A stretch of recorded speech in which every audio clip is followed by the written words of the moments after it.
Hello. Hello and welcome to today's Daf. Thank you.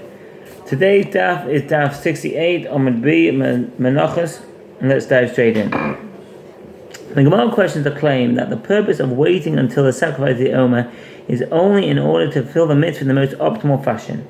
The Mishnah teaches, from the time that the temple was destroyed, Rabbi Yochanan ben Zakkai instituted the partaking from the new crop on the day of waving the Omer, the 16th of Nisan.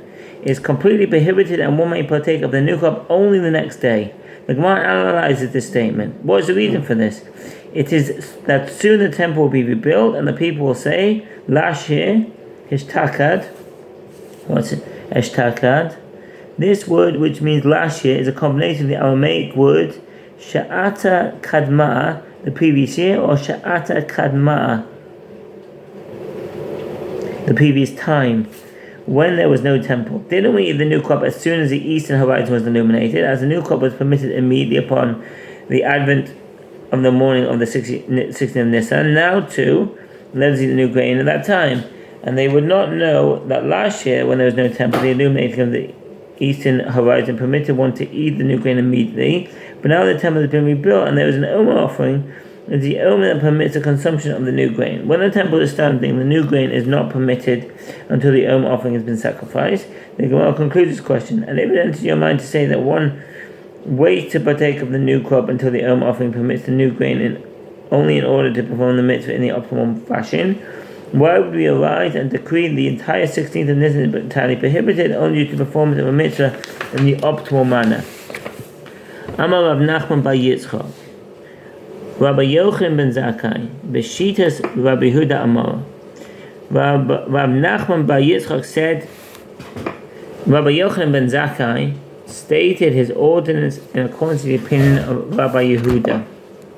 Beshitas Rabbi Yehuda, the opinion of Rabbi Yehuda. The Gemara on Sukkah 41a explains that Rabbi Yochanan ben Zakkai's ordinance prohibiting the eating of the new crop for the entire 16th of Nisan is necessary in order only to avoid an error in a very circumscribed case, when the temple is rebuilt on the night of the 15th or just before daybreak on the 16th. This conclusion that led Rav Nachman bar Yitzchak to claim that Rabbi Yochanan ben Zakkai did not institute a new halacha, but was merely reiterating the Torah law that prohibited the new crop through the 16th of Nisan Tosfot, who says it is prohibited by Torah law to eat of the new grain until the 17th of Nisan, as it is stated, and you shall eat neither bread nor parched grain nor fresh stalks until the self-same Etzem day, until you have brought the offering of your God in Leviticus 23:14. This does not mean that it is permitted to eat the new grain on the morning of the 16th when the eastern horizon is illuminated.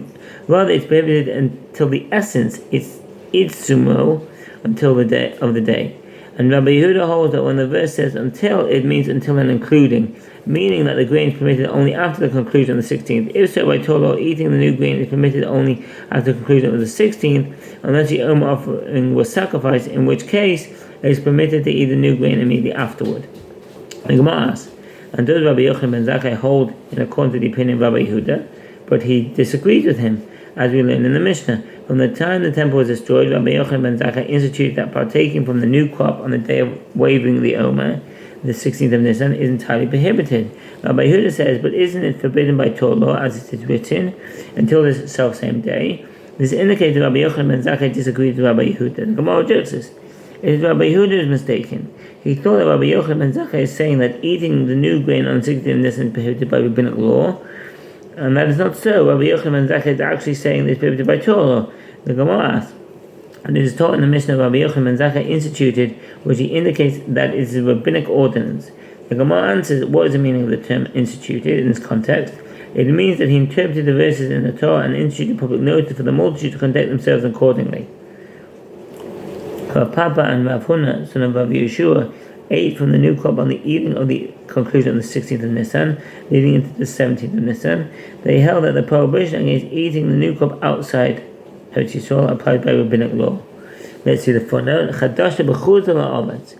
Generally, any mitzvah that is dependent on the land applies only in Eretz Yisrael. See Condition 36b.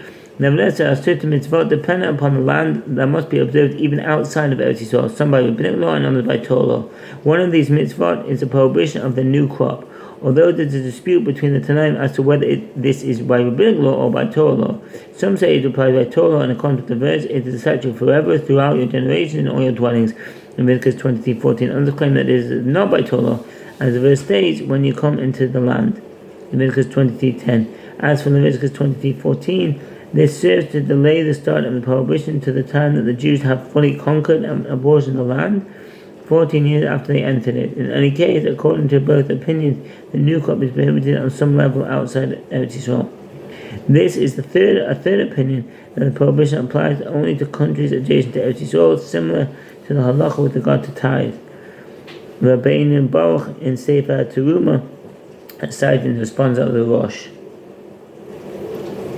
Applied by rabbinic law, and we are not concerned for the uncertainty that perhaps today we think it's the 16th and the sun is really the 15th, due to the crop proclaiming the previous month of Adar a full 30 days long. And conversely, the sages of the study hall of Rabashi ate from the new crop only on the morning of the 17th. They held that the prohibition against eating the new crop outside of Eretz Yisrael applies by Torah law. Consequently, they did entertain the concern that the day they thought was the 16th might actually be the 15th of Nisan, which would mean that the new crop is permitted only the following morning. This is problematic. And if there is a concern that the 16th is really the 15th of Nisan, then the 17th would be the 16th of Nisan. Accordingly, how could they eat from the new crop on that morning? Didn't Rabbi Yochanan ben Zakkai institute that the new crop is prohibited the entire day? And Gemara explained that those stages of the study hall of Rashi held, and Rabbi Yochanan ben Zakkai is saying that eating the new grain on the 16th of Nisan nowadays is prohibited by rabbinic law, and the sage instituted prohibition only for the actual day of waving the Omer offering, whereas it was not instituted for the day with regard to which the real day is uncertain. Ravina said, "My mother told me, your father would not eat from the new crop. Your father would eat from the new crop only on the evening of the completion of the 17th of Nisan, leading to the 18th. The reason for this was that he held, in according to the opinion of Rabbi Yehuda, that nowadays it's prohibited to eat of the new crop on the 16th of Nisan by Torah law, and he was therefore concerned for the uncertainty that perhaps the 16th of Nisan was really the 15th, and consequently the 17th was really the 16th. Therefore, he waited until the eve of the 18th, where he could be sure there was no prohibition by Torah law against eating from the new crop." The Mishnah, Omer hayam mate b'mdina, v'shtei halechem b'mikdash. Sacrifice of the Omer offering would permit consumption of the new crop in the rest of the country outside the temple, and the 2 loaves offering would permit the sacrifice of the new crop in the temple. One may not bring meal offerings or first fruits. Ein mevim menachos